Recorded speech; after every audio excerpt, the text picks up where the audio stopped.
Happy gardening friends. இன்றைக்கி நம்ம தோட்டத்தில் என்னென்ன பூக்கள் பூத்ததுன்னு பார்க்கலாம் வாங்க. சிவப்பு ரோஜா அழகாக மொட்டு வச்சுருக்கேன். இங்கே பிங்கிஷ் ஃப்ளவர்ஸ் பாருங்கள் எவ்வளோ நிறைய அந்த சின்ன சின்ன பட்டு ரோஜா அப்படின்னு சொல்லுவாங்க இல்லையா, அதுவும் நிறையா பூத்திருந்தது. அப்புறம் பார்த்திங்கன்னா இந்த ரெட்டு வந்து முக்கா காமிச்சிருந்தேன் இல்லைங்களா, இப்போ பாருங்கள் எவ்வளோ அழகாக விரிஞ்சிருந்ததுன்னு சொல்லிட்டு. இந்த வெள்ளை ரோஜா வந்து பூத்துக்கிட்டே இருக்குது ஃப்ரெண்ட்ஸ். தினைக்கும் ஒரு 2 3 பூவாச்சு கண்டிப்பாக பூத்துடுது. அதே போல் இந்த ஆரஞ்சு பூ, இந்த பட்ரோஸ்லாம் அப்படியே தான் இருக்குது. இது பூத்தோடனே நான் கண்டிப்பாக காமிக்கிறேன் ஃப்ரெண்ட்ஸ். இன்றைக்கி இந்த ரோஜாவுமே வந்து ஒரு மாதிரி லைட் எல்லோயிஷ் கலர்.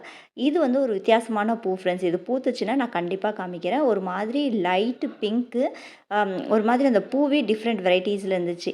இன்றைக்கி நம்ம தோட்டத்தில் சப்போட்டா பழம் எவ்வளோ பறித்தோம், கொய்யாக்கா பழம் எவ்வளோ பறித்தோன்றதை உங்களுக்கு கூட ஷேர் பண்ணுறேன். இங்கே பாருங்கள் ஃப்ரெண்ட்ஸ், இது வந்து நம்ம தோட்டத்துலேருந்து பறித்த சப்போட்டா பழம். இது நம்ம தோட்டத்துலேருந்து பறித்த கொய்யாக்கா பழம். எப்படி இருக்குது சொந்தங்கள் தொடர கண்டிப்பாக சப்ஸ்கிரைப் பண்ணுங்கள். பார்த்ததுக்கு ரொம்ப நன்றி.